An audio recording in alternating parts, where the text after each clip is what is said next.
And so now we're going to get to the alternate interior angles theorem, which states that if two parallel lines are cut by a transversal, then the pairs of alternate interior angles are congruent. So this is our diagram. We are given that P is parallel to Q. So we're given that the lines are parallel and that the angles are as labeled in this diagram, and our goal is to prove that angle 3 is congruent to angle 5. You should be able to also use the same proof to prove that the other set of alternate interior angles, namely angles 4 and angle 6, are also congruent. So be sure you know how to prove either parts of this theorem. And you can write your proof on the next page. There is a ample room for statement and reason on the next page here. But I'm going to write it on a separate piece of paper so that I can continue to refer to the diagram. And it's up to you if you want to write it in your notebook. You can also write it in your notebook as well. So let's go ahead and let's prove this theorem. I'm going to go ahead and write our two columns. You've got statement on the left and reason on the right. And we'll go back and forth to the diagram. So what are we given?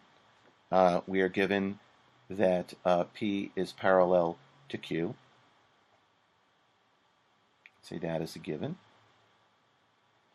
And we're given just in general that things are as they are in this diagram, which we could write something saying that, diagram as above, but we don't absolutely have to write that. But if P is parallel to Q and we have angles as they are above, then by the SSIAP, or the same side interior angles postulate, we know that the pairs of interior angles, same side interior angles, namely angles 4 and angle 5, as well as angles 3 and angle 6, in both of these pairs the angles are supplementary. So what we're going to use is we're going to use angles 4 and angle 5. So we're going to make the statement that angle 5 and angle 4 are supplementary.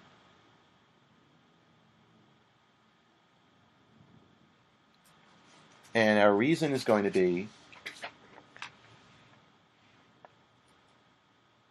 the same side interior angles postulate. I'm just going to abbreviate it SSIAP. Okay, so far we know angles 5 and 4 are supplementary. We're now going to make the observation that angles 4 and angle 3 are a linear pair. Okay, so they both are formed when you add angle 4 and angle 3 together. You're going to get the straight angle, which is the line P. So by the definition of linear pair, we can say that angle 4 and angle 3 are a linear pair. Okay, and that is by the definition of linear pair. Okay, we also know by the linear pair postulate that means that angle 4 and angle 3 are supplementary. So we can write now down that angle 4 and angle 3 are supplementary because of the linear pair postulate.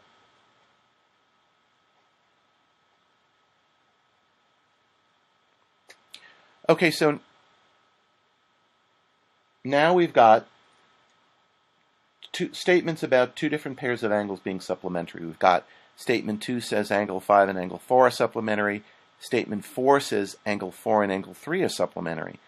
I think you've seen this pattern before.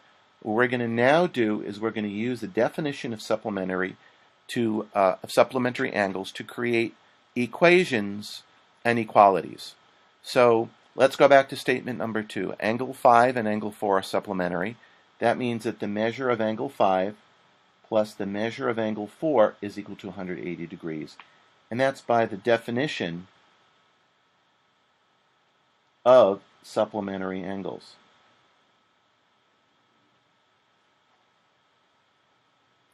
We also know, since 4 and 3, angles 4 and angles 3 are supplementary, that we can also say that the measure of angle 4 plus the measure of angle 3 is equal to 180 for the same reason, but I'll just write it down to be thorough here. Again, it's the definition of supplementary angles.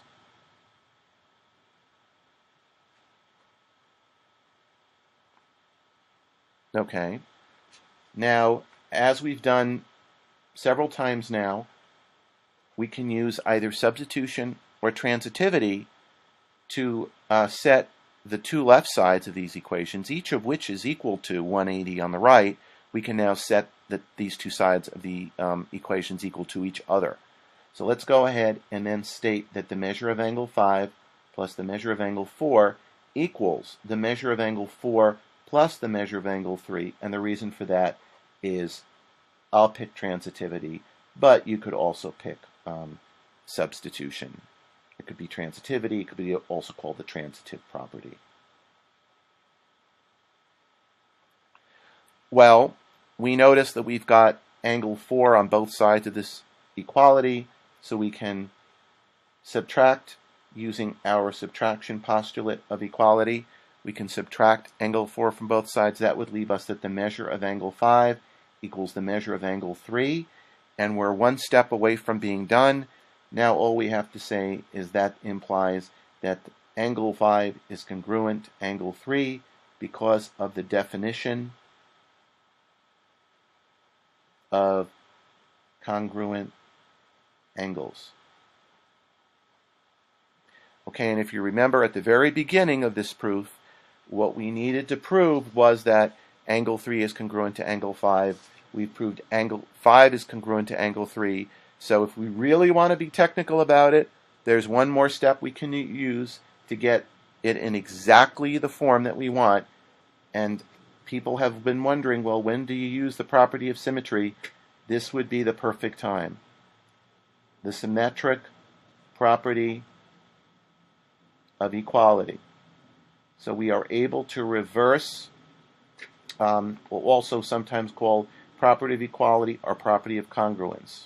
We're able to reverse the actual positions when you have an equality or a congruence because of symmetry. Okay, and now we are done. We actually have proven the statement precisely that angle 3 is congruent to angle 5. And because we've used, and this is a picture of the entire proof, because we've used a general diagram that would apply to any circumstance, we have therefore proven this in the general case.